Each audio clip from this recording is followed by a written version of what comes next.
Bom, Gita, em primeiro lugar, é um prazer tê-la aqui, obrigado por ter aceito o nosso convite, né? Não sei se você conhece o projeto, já temos mais de 100 entrevistados, ele está crescendo, e é um projeto que, enfim, depois as entrevistas ficam, né, depois processadas, disponíveis para o público. Tem sido muito utilizadas por colegas, estudantes, né, pesquisadores, então fico muito É uma contente. porta de entrada para as ciências sociais no Brasil, é muito importante. Obrigado. Bom, então vamos começar um pouco falando da sua trajetória, né, da sua família de origem, onde é que você nasceu, seus pais, avós, enfim. Gita é um nome judaico? É um nome judaico, né? Eu sou de família judaica. Meu pai nasceu na Palestina, que era o antigo Império Otomano, não é? Minha avó era de lá, o meu avô era da Hungria e foi se casar com a minha avó na Palestina, e depois eles vieram para o Brasil, chegaram em 22 no Brasil, e meus avós eram judeus muito religiosos, ortodoxos, não é? E eu não cheguei a conhecê-los, né? Quando eu Mas eles nasci, eles já vieram, não estavam. perdão, eles vieram por quê para o Brasil, sabe? O motivo. Eu acho que a ideia de muito por que eles vieram, a gente não sei muito bem, não é? Mas eu acho que era, como todos os imigrantes, querendo ter uma vida melhor, né? Numa época em que a situação onde eles viviam era muito difícil. Então, a ideia da América era um pouco a entrada para um mundo, digamos assim, mais facilmente vivível, né? E era essa a ideia. Então, meu avô de início queria ir para os Estados Unidos, mas depois acabou vindo para o Brasil. Meu pai, então, chegou aqui com 4 anos, não é? Estudou aqui no Brasil, em São Paulo, e ele se formou em Química, mas nunca exerceu a profissão. Ele estava muito mais no comércio, né? E já não era um religioso ortodoxo, mas era um profundo conhecedor da tradição judaica e também uma pessoa muito interessada em arte, principalmente artes plásticas, né? Então, ele tem um grande colecionador. Minha mãe, a família da minha mãe, meus avós, esses eu conhecer, vieram da Lituânia, chegaram no Brasil em 1929 e foram morar em Santo André, onde eu nasci também. Então, com esses avós, eu tive uma vivência muito estreita, muito presente na minha vida. Nasci em Santo André e nasci em 1948 e mudei para São Paulo quando eu tinha 9 anos, 47 anos. E daí, em São Paulo, de início, eu estudei na escola, o primário na escola israelita do Cambuci. Depois eu fui para o Colégio Rio Branco fazer o ginásio, que a gente chamava naquela época. Fiz o clássico até o 2º ano do clássico. Depois eu passei 1 ano em Israel, aprendendo em 1966, num curso de hebraico, de formação de professores de hebraico, e depois voltei para o Brasil e terminei o colegial num colégio noturno, numa escola pública noturno, e de dia eu fazia o cursinho, que naquela época era muito difícil, era muito concorrido as ciências sociais no Brasil. Eu já queria fazer ciências sociais, então eu me inscrevi no noturno e para concluir o colegial, e durante o dia eu fazia o cursinho, que era um cursinho de preparação para a faculdade.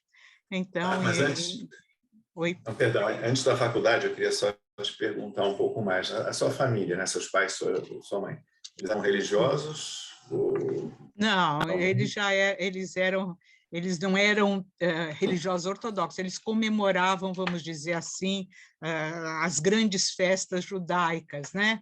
Como o Pesach e o Yom Kippur, né? Mas fora isso, eles tinham não tinham, eram mais sionistas, vamos dizer assim, mas não tinha uma relação muito estreita com a comunidade judaica, mas não eram religiosos ortodoxos como eram meus avós.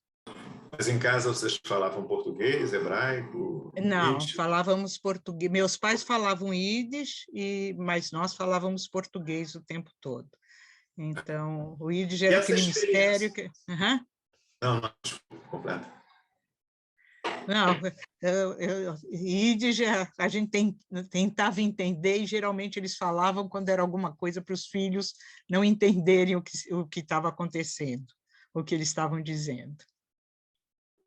Israel, você tinha quantos anos quando foi passar um Eu ano lá? tinha 17 anos.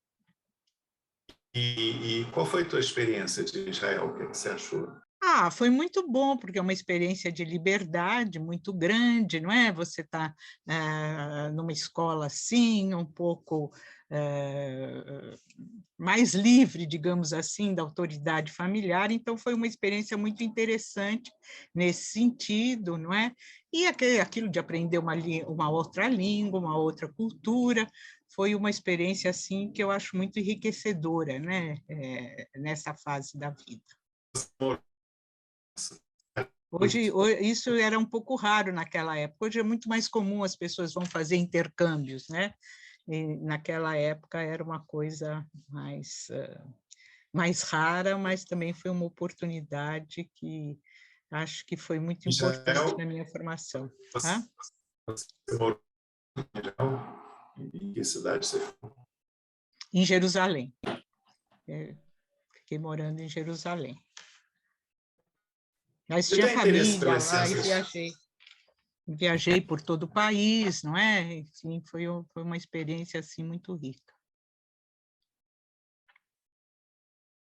Você perguntou alguma coisa, eu não ouvi. Não, eu tinha perguntado onde você tinha morado, aqui não está 100% minha conexão. Mas o teu interesse pelas ciências sociais, você mencionou que fez cursinho, né, para se preparar para o vestibular, que era muito concorrido naquela época. Uhum. De onde veio o interesse? Bom, a gente queria transformar a realidade brasileira, era um pouco isso, né? O interesse era você ter um instrumental, vamos dizer assim, conceitual, acadêmico, científico, de como você poderia transformar a realidade. Era um pouco isso que levava as ciências sociais ao interesse pelas ciências sociais, né?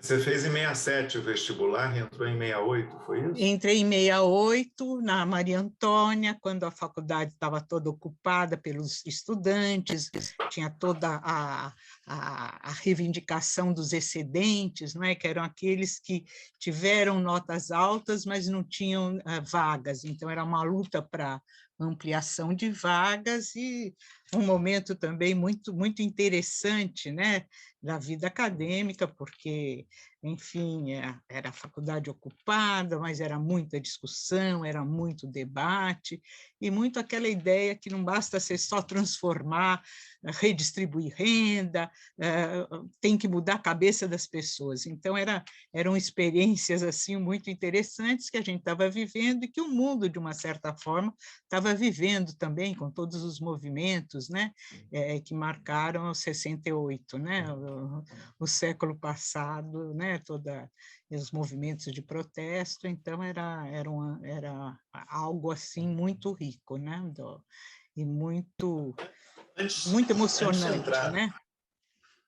antes de entrar na faculdade, você tinha já alguma socialização política, participava de algum movimento ou não? Eu não participava propriamente de movimentos, mas eu tinha, assim, contatos e amigos que tinham ideias, digamos assim, progressistas, vamos dizer assim, não era propriamente ideias partidárias, né, mas uma visão mais progressista, vamos dizer assim. Então, me envolvia nesse tipo de debate, né? Principalmente o cursinho foi um momento em que isso também digamos, se intensificou, não é? Antes da entrada na própria universidade.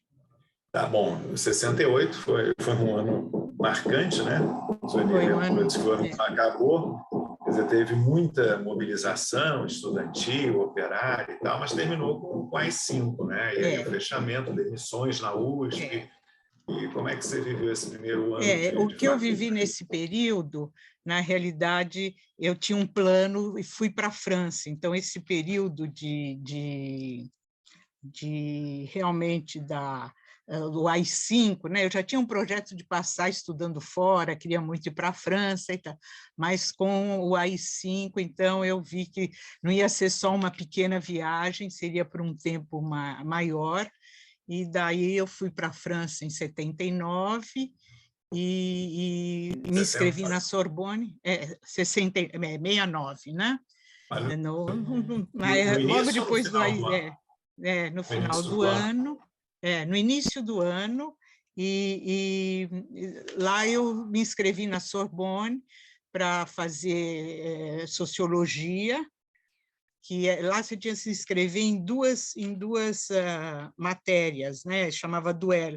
Então, você tinha uma maior e uma menor, o duel foi depois, mas eu me inscrevi em sociologia e em linguística, que tinha que escolher duas, então sociologia era enfim, uma coisa muito grande, muito, né? Tinha cerca de 200 alunos numa classe, era uma coisa.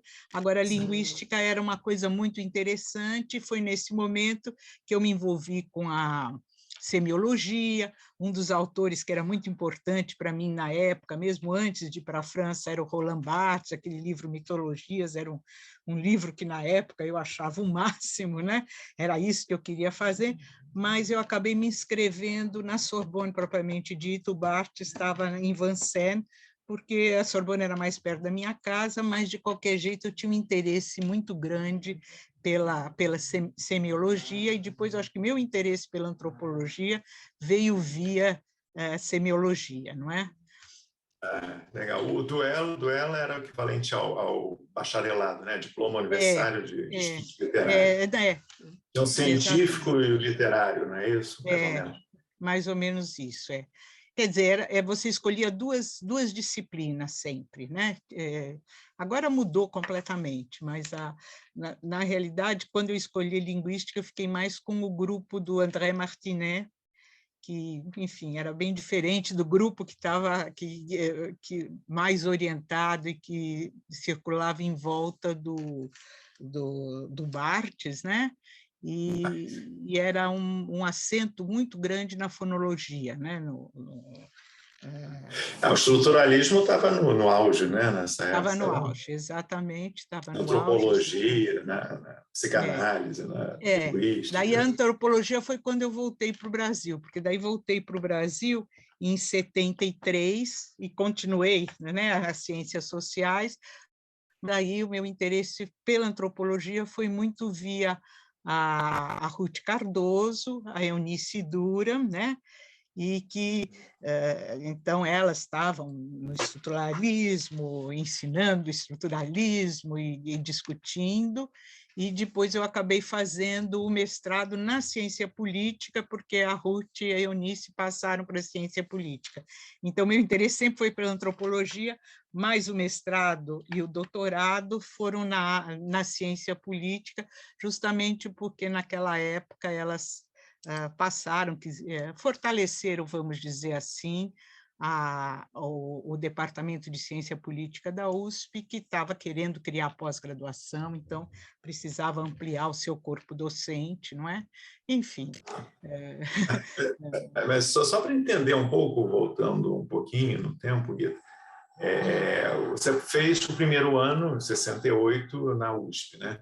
E essa ida para Paris, você fez o curso inteiro, ficou 4 anos lá, né? Não, eu fiquei 3 anos, eu voltei em 3 anos. 73, Sim, fiquei mas 3 anos, mas o duelo.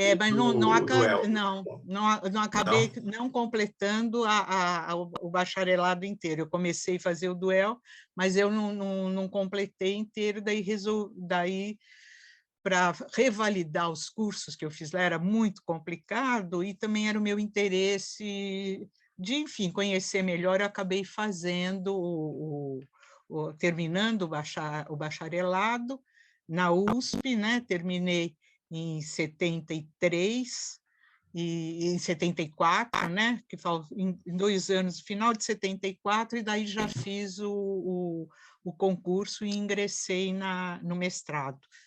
Aí o mestrado na ciência política. Voltou um pouco antes, faltava um ano para terminar? Por que você não ficou mais? Dava para fazer os cursos, porque foram 2 anos, de fato, 1973, 1974, foram em 2 anos, vamos dizer assim, um que eu já tinha, deu para terminar o bacharelado, fazer sem ter Mas eu perguntei lá revalidação. eu perguntei na França, por que você voltou antes de se formar lá? Teve algum motivo pessoal, familiar? Não, é porque, enfim, eu voltei para o Brasil, eu ia voltar para o Brasil para passar um tempo, e depois eu achei que, enfim, achei que era melhor ficar, porque era muito difícil a vida lá, não tinha bolsa, né? Não tinha recursos, então tinha que trabalhar, tinha que estudar, então eu acabei voltando e estava mais fácil morar na casa dos pais nesse período. Entendi. Mas em Paris você morou onde? Mas sempre no Quartier Latin, não é? Morei uma época perto da Place d'Italie também, enfim, mas o curso que eu fazia era em Saint-Cyr, então era muito mais fácil do que ir para Vincennes, por exemplo, que já envolvia uma viagem mais longa. Mas era uma vida mais de estudante mesmo que eu levei lá naquele período, né? Claro que tinha muita discussão, tinha muitos brasileiros, tinha muitos exilados que estavam vindo, né, e que a gente tinha muito contato. E você tinha outros colegas, amigos na época lá, ou estava... Tinha. E quem era muito importante para mim, me ajudou muito nas coisas da linguística, era a Eni Orlandi. Mas tinha amigas, Regina Andrade, que é agora professora da UERJ, né? Ela é da área de psicologia, Silvia Caetano, que também agora está morando em Portugal, mas, enfim, tinha um grupo assim, muito interessante de brasileiros que estavam lá naquele momento, não é? E que a França nos acolheu com muito carinho. Você não foi para a França por nenhum motivo político? Não, quer dizer, eu tinha um namorado que estava sendo perseguido, então também isso me levou naquela direção. Mas estava ameaçado de ser perseguido, então era um momento complicado, não é? E só para comparar a volta na USP, para completar o curso, como é que você encontrou o curso de Ciências Sociais pós AI-5, já, né, comparado com o primeiro ano que você tinha feito? Eu me encontrei muito animada, porque agora já era na USP, a gente chamava os barracões, né? Ainda não tinha o prédio aonde é hoje a FEFELESH, né? Então, eram os famosos barracões, e era um clima muito animado também, não é? As ciências sociais era um momento em que a gente podia, né, mesmo com toda a repressão, a gente falava, a gente discutia, a gente se mobilizava, era um momento que dava para respirar, né, no país, onde também a repressão já não estava mais tão forte, 73, 74, a coisa já estava um pouco mais tranquila. Algum professor ou professora te marcou especialmente na graduação? Sim, a Ruth Cardoso e a Eunice Duran foram as que mais marcaram. Claro que tinha outros professores muito interessantes, mas foi um pouco por conta delas que, enfim, foram influência super importante na minha formação, não é? Mesmo depois no mestrado, não é? Então, 2 outros professores que foram muito importantes e que a gente se reunia para fazer seminários e discussões com os alunos, com os orientandos, era o Zé Augusto Guillon de Albuquerque e a e a... Como é que ela chama? De A antropologia? Montes. Não, ela era da ciência política. Eu esqueci o primeiro nome dela. Ai, por favor, não põe aí na coisa que eu esqueci o nome dela, que é Maria Lúcia Montes.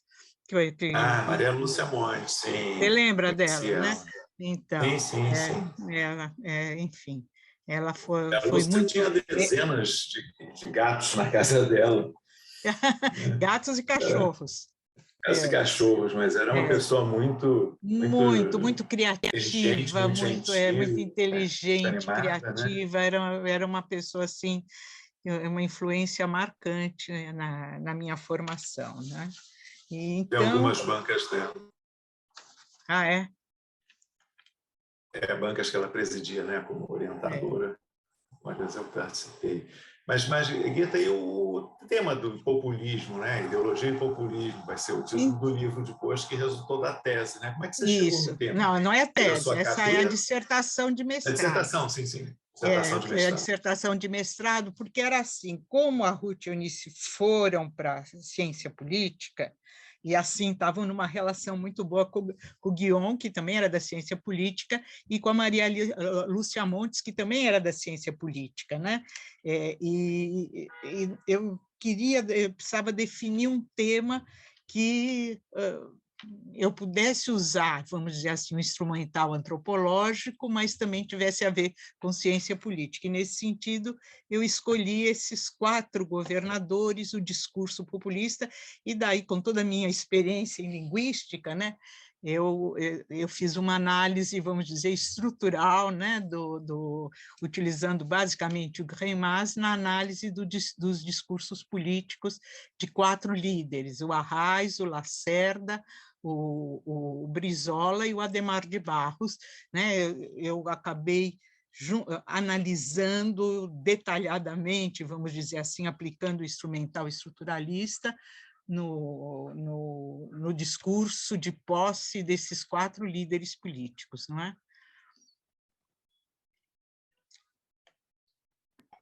Perdão. Não O estou Verfort ouvindo. já tinha, o Verfort, Francisco Verfort, já tinha publicado trabalhos dele sobre o Já populismo nessa tinha, época? já tinha, na realidade eu fiz quase que um debate com eles, né? Porque um pouco a visão prevalecente do Verfort naquele momento era a visão de que, na realidade, povo e o populismo é uma forma de manipular, né? De manipular e encobrir a diversidade social, as classes sociais e criar uma unidade entre o povo. E, na realidade, a análise de discurso foi muito interessante, porque mostrou que, na realidade, povo adquiria significados muito diferentes em cada um para cada um desses líderes políticos, né? Embora era a mesma palavra, que a tendência era a ver como encobrimento dos conflitos de classe, na realidade, o que eu estava tentando mostrar é que ela acionava significados muito diferentes, né? Então, para o Arraes, por exemplo, falar em povo era a luta contra a opressão, contra a dominação, contra o imperialismo. Para o Lacerda, falar em povo era falar são aqueles que pagam impostos, né? Então, quer dizer, é a mesma palavra, mas que tinha conteúdos muito diferentes em cada um dos casos onde ela era acionada. Aí você termina o mestrado e passa 2 anos, eu acho, em Essex, na Em Inglaterra. Como é que foi? um ano. Daí, o que aconteceu? Eu terminei o mestrado, logo que eu terminei o mestrado, eu conheci o Ernesto Laclau, ele veio para o SEBRAP para fazer uma conferência sobre o livro dele, que estava recém-publicado sobre o populismo. E daí foi aquele encontro, assim, disse, puxa, eu sofri tanto para fazer a minha dissertação de mestrado, e, de repente, o Laclau, né, se eu tivesse acesso ao livro dele antes, seria muito mais fácil todo o caminho que eu tive que trilhar. E daí me entusiasmei muito para, logo depois da defesa, eu fui para Essex, né? e estive sob orientação, vamos dizer assim, do Laclau. E Essex era muito interessante, porque daí eu fui para um departamento de government, né, que é, digamos, é ciência política, que eles chamavam assim, mas não era um departamento muito interessante, porque a base era uma ciência política muito quantitativa, diferente. Então, era um pequeno grupo que a gente tinha, de discussões, onde a gente discutia o Althusser, onde a gente, que na época era o autor que estava na moda, estava muito os contra e os a favor do Althusser, ele era uma figura importante, e depois era um momento onde Birmingham, as pessoas de Birmingham, Stuart Hall, estavam em voga, então eu estava em Essex, mas como eu morava em Londres, eu estava também participando dessas várias coisas, e a coisa mais importante de tudo que eu vi lá foi as discussões em torno do gênero, que estavam começando naquele momento na Inglaterra, e quando eu saí do Brasil, nem estava aparecendo. Então, a minha ideia era voltar para o Brasil e trazer toda a reflexão sobre gênero, né, que eu achei que iria inovar, não é? E quando cheguei aqui, não inovei coisa nenhuma, porque aqui também estava super na moda, era isso que as pessoas estavam discutindo, era essas questões centrais. Essa é a vantagem, não é? Às vezes você está no país meio periférico, porque tudo que as metrópoles estão discutindo chega aqui muito rapidamente, né? E realmente, então, foi um momento que eu já estava mais ou menos trabalhando na minha tese de doutorado, não é? E que eu ia terminar, porque também eu fiquei grávida, tive filhos, então a minha estadia, a minha volta para concluir o doutorado na Inglaterra ficou muito difícil. A USP, naquela época, do mestrado, você automaticamente estava inscrito no doutorado, não precisava fazer uma nova seleção. Então, eu já fiz Você o já voltou da doutorado. Inglaterra inscrita, vamos dizer assim, Eu matriculada. voltei assim muito entusiasmada com a questão de gênero e queria trabalhar com a questão de gênero, mas também já estava uma tese muito encaminhada, então eu achei que era importante, né, defender a tese, né? E depois, então, que logo em seguida a Ruth, Eunice e o Guion criaram um centro, um SEDAC, né? Que é Centros de Estudo e Documentação para Ação Comunitária. E nesse centro eu recebi uma oportunidade do Conselho Nacional dos Direitos da Mulher, porque quem estava dirigindo o conselho naquela época era a Jaqueline Pitangui, e quem trabalhava muito com ela era Malu Elborn, né? E elas convidaram via SEDAC para fazer uma pesquisa sobre o que acontecia depois que os casos chegavam na delegacia da mulher. Elas queriam saber, bom, depois que você faz o BO, né, ou faz o inquérito policial, quando vai para a justiça, o que acontece? Então, eu com a Daniela Ardayon fizemos uma pesquisa que também envolveu, foi logo depois que eu terminei o doutorado, e que resultou naquele livro Quando a Vítima é Mulher, e os crimes de estupro, espancamento e homicídio. Então, também foi um momento interessante que eu comecei, né, que eu queria fazer essa pesquisa sobre gênero e peguei justamente gênero em termos de políticas públicas voltadas para os direitos da mulher e ver o que acontecia quando eles chegavam na justiça. E foi uma experiência muito interessante, porque, na realidade, não sei, elas editaram os livros, eu acho que teve mais do que 5.000 exemplares logo de início, e enviaram para todos os municípios onde tinha delegacia de mulher, e mesmo naqueles que não tinham delegacia da mulher. Então, elas foram muito ativas, né? E o livro teve muita repercussão. Uma vez eu estava andando, o livro foi publicado, se não me engano, em 87, mas uma vez eu estava andando em Curitiba, no centro de Curitiba, e vejo alguém distribuindo livros, era exatamente esse livro que eles editaram, e de repente o livro estava sendo distribuído na campanha política, como campanha política de uma candidata a vereadora lá em Curitiba. Então, teve uma repercussão muito grande.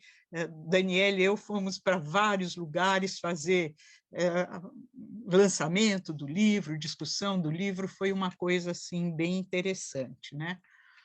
E isso foi no SEDAC, e o SEDAC também foi um momento muito importante na minha carreira e na minha redefinição de pesquisa sobre a velhice, porque lá tinha um grupo, né, de orientandos da Ruth, da Eunice e do Guion, e que a gente fazia muita discussão e a questão de gênero era central, como a Maria Filomena Gregória, a Heloísa Pontes, a Esther Hamburger, a Helena Sampaio, a Célia Sakurai, enfim, eram colegas que participaram, todas elas interessadas na questão de gênero, e nesse sentido eu disse, vou pegar como questão de gênero, eu vou pegar a questão da velhice.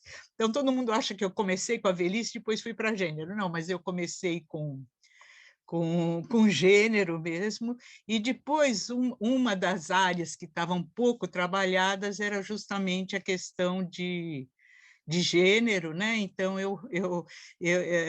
a questão de gênero, a questão da velhice, né? O que é a experiência de envelhecimento para as mulheres e em que medida ela pode ser diferente para os homens. Então, foi assim que eu comecei entrando na velhice. Posso continuar ou você quer pegar ainda? Uhum. Ah, não estou ouvindo. Não, desculpa, eu estava mudo. Eu quero voltar um pouquinho.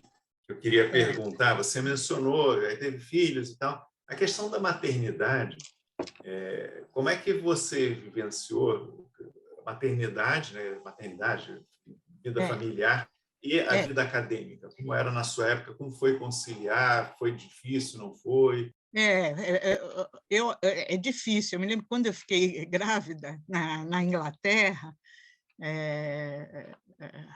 o pessoal dizia, e agora, o que você vai fazer? Ninguém me dava os parabéns, diferente quando você fica no Brasil, alguém te diz que está grávida, te dá um parabéns, na Inglaterra não. E agora, o que você vai fazer? Porque realmente era alguma coisa que impedia. No Brasil a gente tem a mãe, né, a avó, né, que está aí muito presente, e tem também a empregada doméstica, que a gente não pode negar, e que faz com que seja um pouco não, muito mais fácil do que a vida, vamos dizer assim, em outros contextos, né? Onde as relações familiares não são tão estreitas, mesmo na Inglaterra. Quer dizer, eu tenho uma amiga que casou com um inglês e teve filhos, daí quis um dia deixar com a sogra, porque ela tinha um compromisso, a sogra disse, não, você quis ter filho, o problema é teu, não é? Então, que é muito diferente da relação aqui no Brasil, que você tive uma sogra muito afetiva com os netos, uma mãe muito afetiva, e também contei com a ajuda, né, de empregadas que transformam, que facilitam essa forma de conciliação entre a vida acadêmica e a maternidade, né? O que não é fácil, né? Eu vejo que, por exemplo, hoje, né, as minhas alunas, elas estão querendo ter filho depois do doutorado, né? Ou seja, quando elas se firmam na carreira, é que a maternidade passa a ser importante, né? Então, é uma coisa diferente. Eu acho que no Brasil tem uma especificidade em relação aos outros países centrais, né?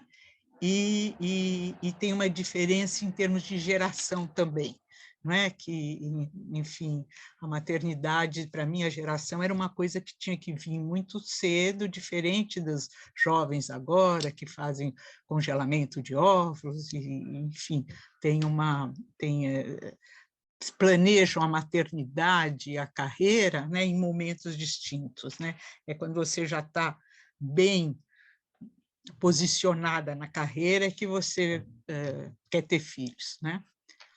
Mas você ficou grávida na Inglaterra, mas já nasceu O seu primeiro filho Nasceu no foi no Brasil. Brasil já que nasceu. Não, eu fui com uma filha, eu fui para a Inglaterra, foi junto comigo, era pequena, mas aí eu estava com o marido, a gente fazia uma divisão muito boa do trabalho. Seu marido fazia o quê, Guita? É médico. Então você já foi... Quando eu fui, eu não tinha bolsa de estudos, não tinha essa facilidade para a Inglaterra. Ele é que teve uma bolsa de estudos e estava em Londres mesmo, na Hygiene and Tropical Medicine, né? Que faz parte lá que está localizada em Londres, né? É medicina, basicamente higiene e medicina tropical, que eles chamam, né? Você teve 2 filhos, foi isso? Tinha uma Duas filha que foi filhas, contigo? 2 filhos também. Uma que foi concebida na Inglaterra, mas nasceu no Brasil, e a outra que já foi com 2 anos para a Inglaterra. Isso atrasou a tua entrada no doutorado? Você esperou ela crescer um pouco? Não, eu acho que não, deu porque eu também tinha a bolsa da FAPESP, né? Quando eu comecei o doutorado, quando eu vim para o doutorado, eu tinha a bolsa da FAPESP, então isso facilitou. E depois, logo que nasceu em 79, eu fiz concurso para a PUC. Então, eu acho que um pouco atrasou isso, o doutorado, e também o fato de eu ter entrado, porque naquela época a gente conseguia entrar no mercado de trabalho como docente antes de ter completado o doutorado, né? Então, como eu entrei, isso isso não acaba... existe mais hoje, praticamente. Não existe mais Hoje mudou hoje. muito, né? Mudou muito na nossa antes área. de ser doutor, mudou muito. Eu fui contratado no CPDOC como graduado também. Uhum. Hoje em dia, sem ter o doutorado, você não concorre nem a um bolsista de iniciação científica, né? Mudou muito no espaço de uma geração. Você... Então, eu acho que 2 coisas. Um lado, o que cria, sem dúvida, a família é um requisito, né? Mas, para mim, eu acho que o que atrasou mais foi o fato de estar trabalhando na PUC, e era um trabalho muito estimulante lá, porque eu trabalhei no básico na PUC, né? Era um curso básico que eles tinham, e que antropologia era uma das matérias, era antropologia, metodologia científica, filosofia e teologia, uma coisa assim, psicologia, e eram mais de 4.000 alunos, então a gente era muito bem treinado para dar aula, então toda a dinâmica da aula era discutida em grupo, tinha um coordenador do curso que dizia: a primeira etapa da aula faz isso, depois faz aquilo. Então, foi um treino muito bom, né? E a gente saía, antes de entrar nas aulas, tinha sempre alguém mais experiente, e na saída da aula, alguém que você podia conversar para dizer o que aconteceu durante a aula, como foi a dinâmica. Então, era uma experiência muito interessante e muito bem organizada, porque pegava a PUC como um todo, né? Acho que eram uns 30 professores e tinha mais de 4.000 alunos nesse nível básico, né? Que era o primeiro ano da graduação, de todas as disciplinas da PUC, inclusive medicina, que era em Sorocaba, também tinha os professores de antropologia. Então, não, eu queria, mas tem mais duas questões que eu queria antes de avançar mais. Primeiro, você foi orientada, você falou pela Ruth Cardoso, no mestrado e doutorado, já conheci ela como pesquisadora. Como era a relação com a Ruth como orientanda? Como é que ela conduzia? Ela acompanhava ou só em alguns momentos? Muito, ela acompanhava muito, era uma pessoa que a gente sempre podia contar, não é? E uma pessoa inteligente, né? É assim, cada conversa, em cada discussão, parecia que você saía assim, com algo novo, né? Você saía diferente do que você entrava. Então, era aquela pessoa que estava muito presente e que acompanhava muito e que gostava de saber, de te ouvir, né? Tinha uma capacidade grande de te ouvir e realmente, enfim, sofisticar tuas próprias ideias, né? Então, era uma pessoa muito interessante nessa dimensão. É uma relação muito boa, uma falta que até hoje eu sinto muito de não ter a Ruth, não poder ligar para ela e dizer, ó, o que que eu faço agora, o que que você acha, né? Enfim, ela tinha essa presença assim, muito forte. Também tenho saudade do meu orientador, que aliás foi Quem que... orientado pela Ruth, o Gilberto Velho, foi Ah, orientado pela sim, Ruth no ele doutorado, também, né? no doutorado. Mas você passou batida pelo doutorado, mas eu queria te perguntar, você, né, cheia de interesse por questões de gênero e semiótica, daí foi estudar o tema do nacionalismo, ISEB e ESG. É, Como é que você chegou a esse tema? Aliás, o primeiro texto teu que eu li foi, se eu não me engano, está no anuário não, é Aventura Antropológica, né? Um textinho que você é, comenta a entrevista do Cordeiro de Faria, se eu não me engano, né? Que estava na é. criação da como é que ajuda a entender uma coisa que parecia assim, né? Influência americana que veio, e era uma coisa muito mais, vamos dizer, mambembe ali, vamos dizer, no início, né? Da criação da ERG, que parecia uma coisa grande. Você usava a entrevista como caminho de acesso para ter uma visão Porque diferente. foi Não sei se é assim, mais ou quer menos dizer, isso. Olha, eu li isso há 30 e tantos anos atrás. Não sei se eu então, não, estou a certo. ideia era pegar a ESG e a Escola Superior de Guerra, mas daí já era um ESG e momento ISEB. de... a ESG e o ISEB, e já era um momento de crítica ao estruturalismo, não é? Então, para você não ficar fazendo aquela análise do discurso que, no fundo, poderia ser... deveria levar em conta a pluralidade de leituras que um discurso se presta, não é? Porque, na realidade, você quer entender a estrutura de um discurso, né? Da perspectiva estruturalista, mas não quer dizer que esse discurso é lido assim. Então, por isso que eu fiz, pegando o ISEB, a Escola Superior de Guerra, para o ISEB, eu peguei as aulas, mas também os cadernos do povo e fiz entrevista com participantes, que era uma coisa que não deu para fazer no mestrado, né? Porque o mestrado era, enfim, até dizer a pesquisa que eu estava fazendo era meio complicado. E na Escola Superior de Guerra eu peguei entrevistas, depoimentos, nem entrevistas, né? Porque Cordeiro de Faria eu não entrevistei, eu peguei o livro dele, né? E os trabalhos de alunos, né? Então, quer dizer, como aquelas ideias estavam sendo lidas naquele momento, e a ideia era um pouco comparar, né, as duas instituições, uma de esquerda, considerada de esquerda, outra de direita, mas o que estava em jogo era como conseguir um desenvolvimento acelerado do país, né?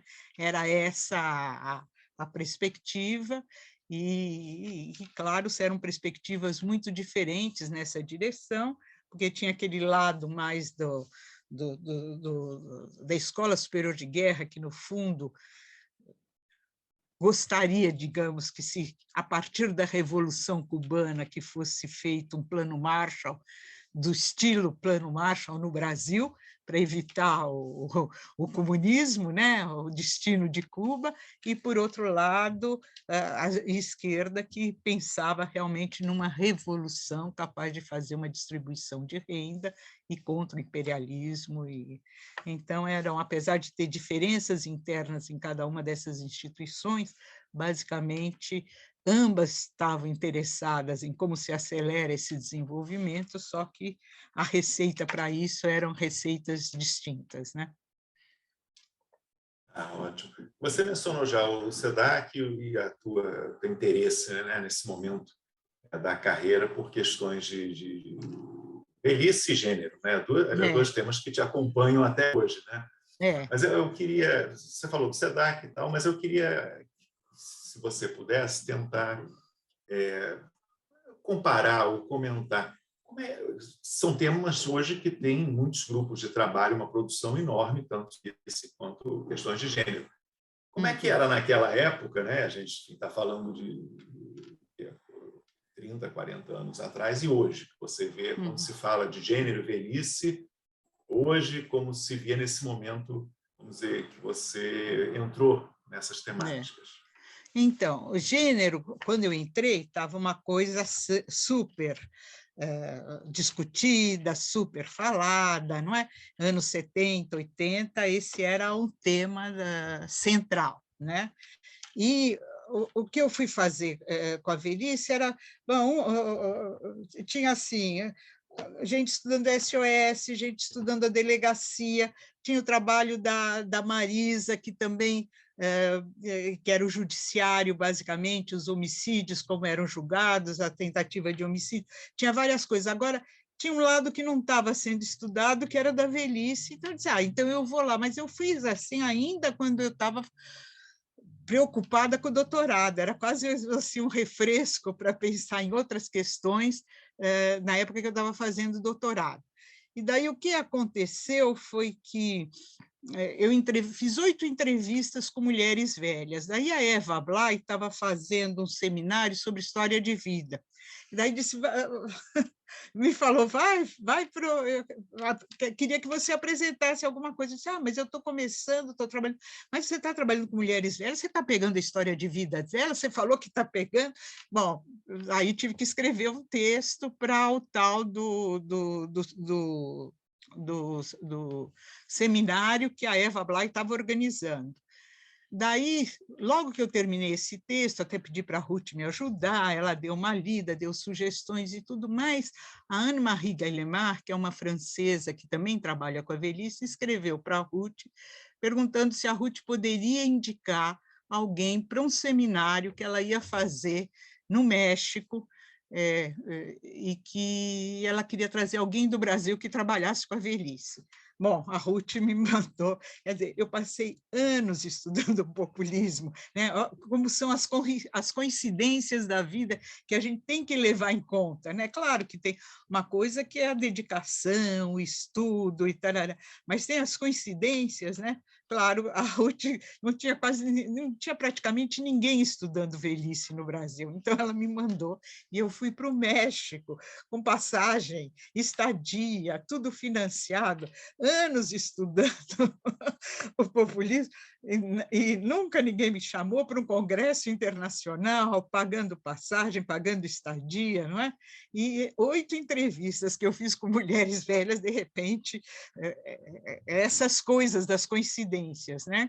E daí, nessa hora, eu disse, não, então eu tenho que estudar mais, porque daí todo mundo que queria falar sobre velhice, eu era chamada e precisava desenvolver melhor. Daí, em 1986, eu fui para a Unicamp, né? Saí da PUC, não, foi em 1984 que eu comecei a trabalhar, em 86 eu defendi 84. O doutorado, mas antes eu já estava em 84, fui para a Unicamp. E na Unicamp... Como era a Unicamp nessa época? Era uma universidade nova, né?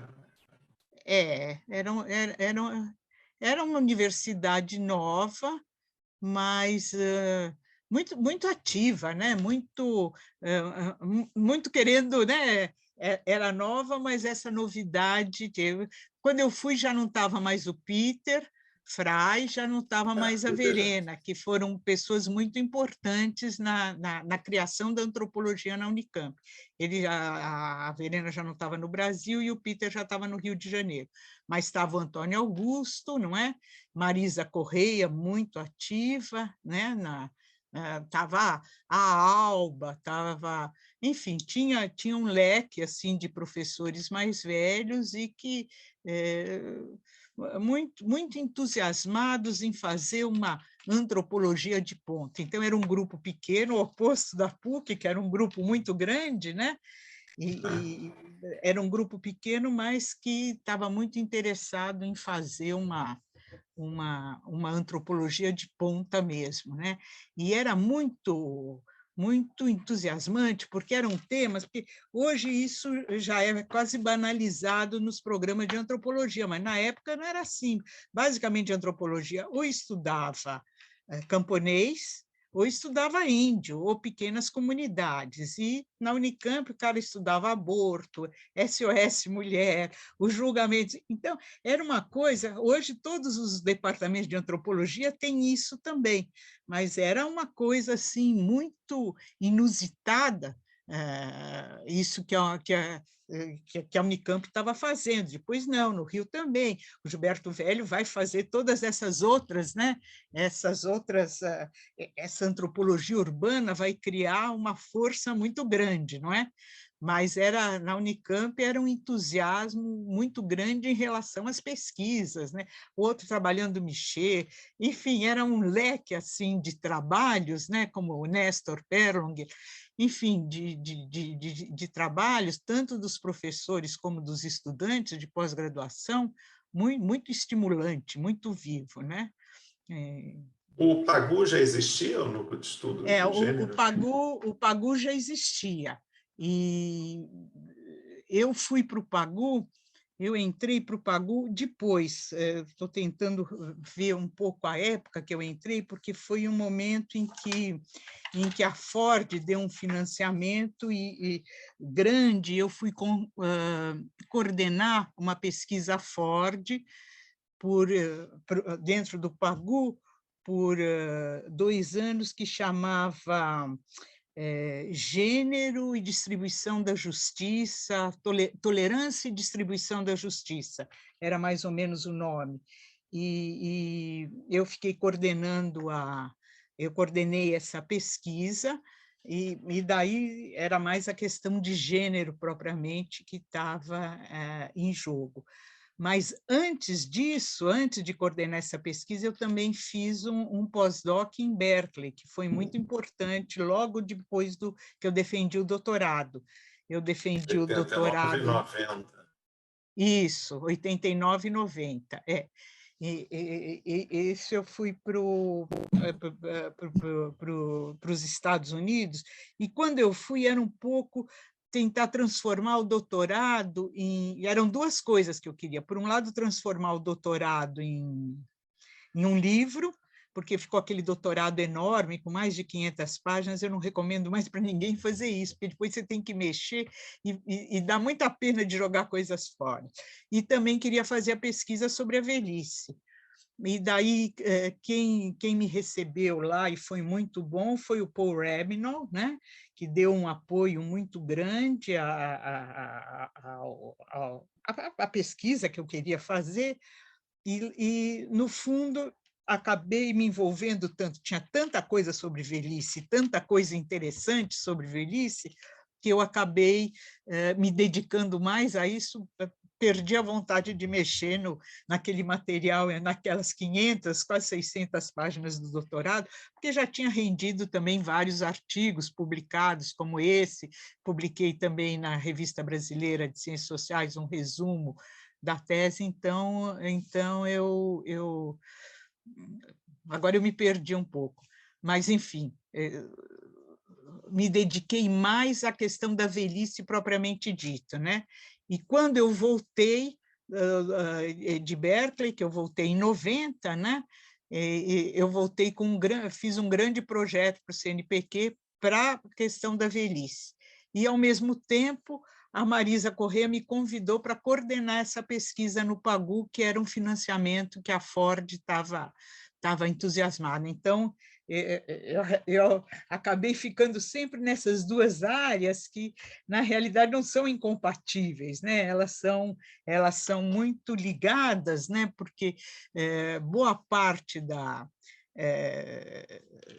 do modelo, né, de gênero, das questões de gênero, elas ganham, né, uma dimensão muito interessante e muito elucidativa e inovadora na reflexão sobre a velhice. O Paul Principalmente... Rabinow, você... Não, desculpa, eu achei que você tinha terminado. Pode. Não, terminei. Não, desculpa, o Paul Rabinow, que você mencionou, né, lá de Berkeley, ele esteve no Brasil depois, ele fez um tour pelos programas de antropologia, né? Teve no museu também, teve na Unicamp. Você encontrou com ele aqui no Brasil depois? Então, foi assim, ele veio mesmo para o museu, ele ficou no museu, e veio passar veio fazer, convidei ele para vir para a Unicamp, eu estava coordenando alguma coisa e chamei. E ele veio, foi tudo bem programado, essas coisas americanas, e ele chegou de uma greve, assim, terrível. Então, poxa, a pessoa vem, né? Ele ficar na Unicamp, a Unicamp fechada, ele ficar morando em Campinas, ia ser uma coisa tão terrível que eu acabei convidando ele e a Merlin, que é a mulher dele, para ficarem na minha casa em São Paulo, porque assim a gente tinha uma oportunidade de fazer eventos nas casas das pessoas sem usar a universidade, que estava totalmente fechada, não podia entrar, enfim. Então, me lembro, daí ele ficou na minha casa, fizemos vários seminários na casa da Ana Maria Niemeyer, que na época ela coordenava a pós-graduação na Unicamp, enfim, nos ajeitamos como foi para recebê-lo da melhor forma, e eu acho que ele ficou muito contente com a recepção que obteve, apesar de um artigo que ele escreveu depois, que não é muito Ele disse, animador ele em relação comparou. ao Brasil. Você chegou a ver esse artigo? Enfim, essas Eu me coisas lembro americanas. vagamente, ele É, comparou o Museu Nacional, o Pepe Gás, ao Jardim dos Fins em Continic, né? Que é o mundo acabando em volta, e eles lá... Acho que foi isso que ele falou, o pessoal não gostou muito. não gostou Escreveu muito, né? depois alguma coisa. É, Mas em enfim, São mas isso Paulo, foi você bem acha que ele depois. gostou? Não, em São Paulo, até nesse artigo, ele disse que ele gostou mais, achou as pessoas mais politizadas, mais interessantes. Bom, também ele pegou uma greve, não tinha como não ver que tinha uma política aí envolvida, gente muito interessada também no que está acontecendo no Brasil e tudo.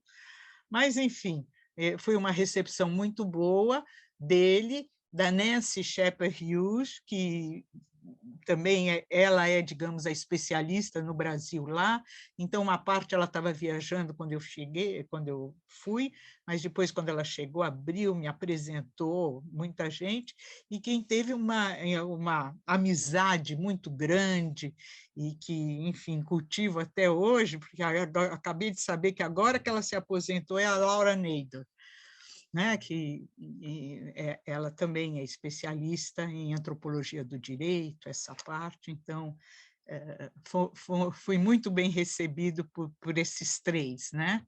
E depois, quem também de Berkeley tenho muito contato é com o Lawrence Cohen, mas isso foi depois num outro projeto, Rockefeller, na Unicamp, que eu coordenei por um período, e daí fiz um grande seminário e trouxe ele, porque ele também trabalha com a velhice na Índia. Então, em Berkeley mesmo, não tinha ninguém trabalhando com velhice na época, mas daí, através da Nancy Shepherd Hughes e da Laura, eu fiz o contato com a Sharon Kaufman, que ficava em São Francisco, é a Universidade da Califórnia, São Francisco, e que tem uma parte de Medical Anthropology muito forte, e no Medical Anthropology, a metade, eu estou dizendo a metade, não fiz a conta certa, mas me dá a ideia que pelo menos a metade trabalha com questões relacionadas com envelhecimento. Então, é gozado, porque o envelhecimento nos Estados Unidos está muito ancorado nessa parte da Medical Anthropology. Tem pessoas muito boas, como a Sharon Kaufman, né?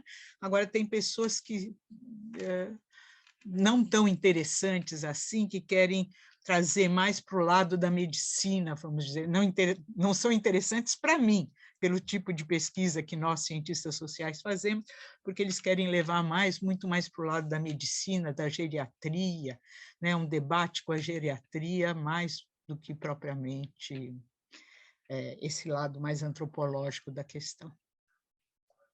Essa ética é muito, muito poderosa, né? Mais do que antropologia e ciências sociais, eu acho.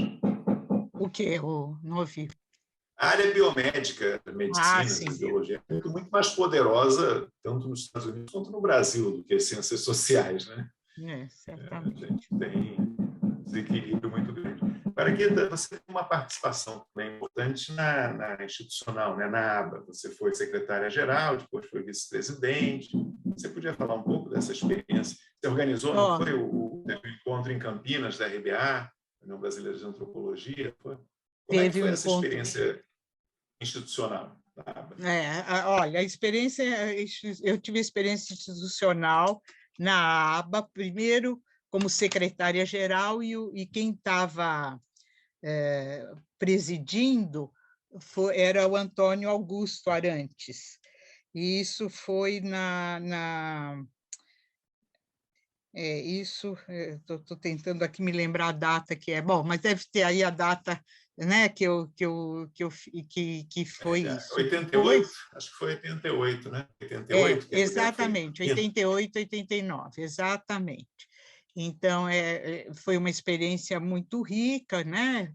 E quem era tesoureira era a Márcia Regina da Costa, que era da PUC, né? Então, fizemos um trio assim muito, muito interessante, e depois eu fui vice-presidente quando o presidente era o Rubem Oliven, né? Então, isso já foi em 2000, 2002. Também foi uma experiência muito boa, muito rica, porque o Rubem enfim, eu tive meus cargos assim, foram nas instituições, vamos dizer assim, promotoras, né, das ciências, e foi na Ampox também, que eu fui secretária adjunta na época do Flávio Pierucci, né? Então, é uma vida cheia de problemas, né? Porque quando você está nessas organizações, né, tem um lado que é muito problema que você tem que resolver. Tem um lado muito interessante que você conhece o que está sendo feito no Brasil, né? Porque senão você fica muito preso à tua instituição e não sabe o que está acontecendo no país como um todo. Mas, basicamente, o que chega são os problemas, as dificuldades, né? E aquela tentativa de fazer coisas, estimular, né? Estimular a produção acadêmica, basicamente nos dois casos, e criar mecanismos de integração, né? Das pessoas que estão afastadas, como que você integra elas naquela disciplina. Então, acho que isso é uma função importante das associações. Agora, com o Rubem Oliven e com o Flávio Pierucci, o Antônio Flávio Pierucci, foi sempre muito bom trabalhar, porque eles têm assim um senso de humor refinadíssimo.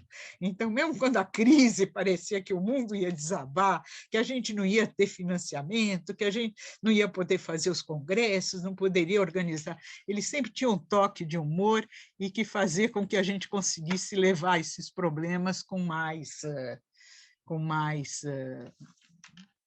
enfim, com mais facilidade, não é? Enfrentar, porque realmente é um trabalho pesado, né? Não é fácil estar nessas organizações, é um trabalho cotidiano, você tem que ter respostas imediatas, e parece que é um mundo de crise constante, né? Não tem aquela gestão que se diz, não, foi tudo bem, é que no final só ficam as coisas boas, isso que é bom, não é? Mas são coisas muito trabalhosas, agora que são importantíssimas para a ciência, né? É um modo de você institucionalizar as ciências e são fundamentais, né? Uma boa gestão, uma boa qualidade, não só você reproduz o que está acontecendo, mas você cria possibilidade para novas gerações se interessarem e participarem ativamente. Então, eu acho que é bem importante nessa direção. Essas associações, as reuniões, os congressos, eles cresceram muito, né, nas últimas décadas. Milhares de pessoas, quando antes eram, às vezes, centenas, né? Pelo menos até a pandemia, não sei se vai retomar presencial. Agora com a pandemia vai ficar tudo, as coisas estão online, né? A pandemia mostrou, por um lado, que dá para se fazer muita coisa online, né? Então, como é que você vivenciou a pandemia? Qual foi a tua experiência pessoal com a pandemia? Bom, para mim foi uma experiência muito difícil, porque, né, meu marido ficou muito doente também, então teve coisas de doença e para mim foi uma experiência difícil, mas eu achei que foi, por um lado, teve duas coisas, de você poder fazer as coisas online, então facilitou muito, né? Eu acho que principalmente os congressos online, é claro que é muito melhor o presencial, porque, enfim, é no cafezinho, nos almoços que você faz as melhores relações, né? Mas eu acho que a pandemia me deixou muito aflita com o modo como a velhice estava sendo tratada. Então, eu achei que era... foi um tema que ficou muito em evidência na pandemia, né? A Inclusive coisa aos tratos, é, aos é, velhos, dos velhofobia, todo esse é. tipo de questão. Então foi uma coisa até que eu preferi produzir coisa para jornal, né? Porque, enfim, publiquei na Folha, publiquei no Valor, sabe, em boletins, que são coisas que eu acho que são mais divulgados, né? Do que propriamente as coisas que a gente escreve para um livro que demora não sei quanto tempo. Então, esse negócio, toda do começo da pandemia, que se faltasse equipamentos e atendimento médico, os jovens teriam prioridade em relação aos velhos. Eu achei isso uma coisa assim arrepiante, e pessoas muito inteligentes, de esquerda, informadas, né? Achavam que era normal o jovem ter prioridade sobre o velho, né? Por quê? Então, escrevi várias vezes criticando um pouco essa ideia, porque vamos agora ver quem é mais útil para a sociedade, então merece sobreviver, não é? Então, isso abre margem, é uma hipocrisia que abre margem para as discriminações mais terríveis possíveis, né? Então, eu achei que tinha que dar muita força. Eu passei para um lado, digamos, mais militante do que propriamente, né? A coisa mais teórica que eu vinha tentando fazer, toda essa reflexão mais conceitual. Eu passei para um lado, a pandemia incentivou o meu lado militante, vamos dizer assim. O conceito contra a velhice agora está mais público, né? O machismo, o racismo já está mais evidência. Agora, o etarismo, velhofobia, enfim, tem nomes, né? Ageísmo, ainda não, acho que não tem um nome único, está em mais evidência nos últimos tempos, né? Também a população vai envelhecendo, né? E você vai tendo mais estudos, mais produção, mais visibilidade. Pelo menos a minha sensação. Eu também, daqui a um ano, eu sou tecnicamente idoso também, né? Isso foi ficando mais presente no público, né? Eu já sou idosa, então, quando eu comecei, né, atualmente eu já não estou mais pesquisando a velhice, atualmente eu estou pesquisando o cuidado. Porque quando eu comecei com a velhice, eu dizia também, eu queria fazer uma coisa inovadora na antropologia em termos metodológicos. Você sabe, o antropólogo, ele pesquisa alguma coisa que um dia ele já foi, ou ele pesquisa um grupo muito diferente do dele, né? E eu disse, não, eu quero pesquisar alguma coisa que eu vou ser um dia. Então, por isso que eu fui pesquisar a velhice, né? O que é? Qual que é? Como é que é essa relação sujeito e objeto na hora que você vai pensar em alguma coisa que você vai ser? Então, isso me entusiasmava fazer essa inovação na antropologia. Agora que eu já estou velha, então eu passei para o cuidado, e a velhice dependente, o cuidado. Eu ainda não sou totalmente dependente, né? Mas, enfim, a questão do cuidado é uma questão que está me mobilizando muito e que tenho trabalhado nessa direção. Publiquei recentemente um livrinho, um e-book, que são desafios do cuidado, com vários artigos sobre o tema. Então, que é assim para mobilizar também, para incentivar quem está querendo trabalhar com o tema. É bom ter bons artigos, né? Que você possa consultar num livro só. Então, é um pouco isso, quer dizer, eu estou cada vez mais indo para o cuidado propriamente dito, e estou deixando a velhice não só como uma questão antropológica, mas uma questão de militância política. E a questão antropológica mesmo, está me voltando, a minha volta agora é para a questão do cuidado, né? Da velhice também, mas o cuidado de uma maneira geral, a questão do cuidador, da profissionalização do cuidador, da regulamentação da atividade do cuidado, que são questões que, enfim, estão sendo discutidas atualmente e exigem também uma mobilização política nessa direção. A sua pauta atual, né? Na minha pauta estudo atual e de militância. pesquisa. Bom, Assim, tá ótimo, Guita. A gente foi dos seus avós até o tema do Pois é, cuidado, né? até o Hoje em dia, cuidado. Então, eu eu acho tive que parar algumas vezes, voltar no tempo, né? Porque em alguns momentos se acelerou muito, mas eu acho que a gente conseguiu cobrir a tua trajetória. Eu tenho mais uma pergunta que eu sempre faço de curiosidade, interesse, né, para os meus entrevistados, ao final é. da entrevista. Se você tiver que destacar um livro, uma obra que te marcou assim na vida, o que foi mais marcante que você leu, que vem à mente? Bom, depende da fase, né? Mas eu acho que o mais marcante é o Foucault. Eu acho que Foucault atualmente, né, é o que realmente criou uma transformação, né, no modo de pensar e de trabalhar. Enfim, é uma referência que, para mim, eu acho fundamental, tanto no estudo de gênero, como no estudo da velhice, mas no estudo da governamentabilidade, enfim. Eu acho que, se tiver que marcar um, eu diria que seria ele.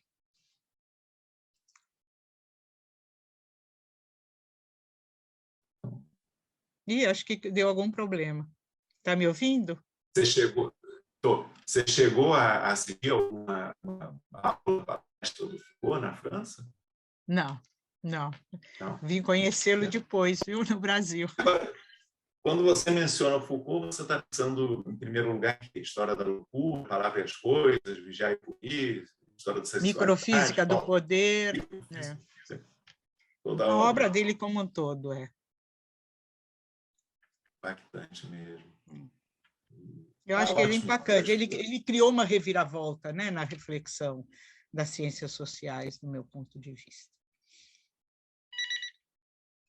Bom, Guita, por mim está ótimo. Não sei se você tem alguma coisa que queria falar que eu não perguntei, mas da minha parte estou Não, eu satisfeito acho. aqui. Depois, se você quiser alguma coisa que eu complete, eu estou aqui à disposição, mas eu acho que dei uma visão geral do percurso, né?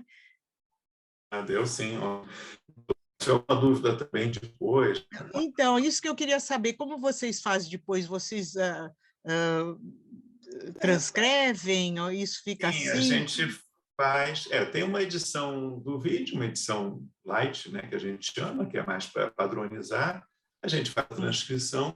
Se tiver alguma dúvida, eu acredito que não vai ter. A conversa foi muito fluida, né? Quer dizer, a gente aceita pequenas falhas ou pequenas coisas, mas tem uma transcrição também que ajuda muito, né? Quem está pesquisando. As pessoas gostam muito de ver o vídeo também, de ver a pessoa falando, mas a transcrição ajuda.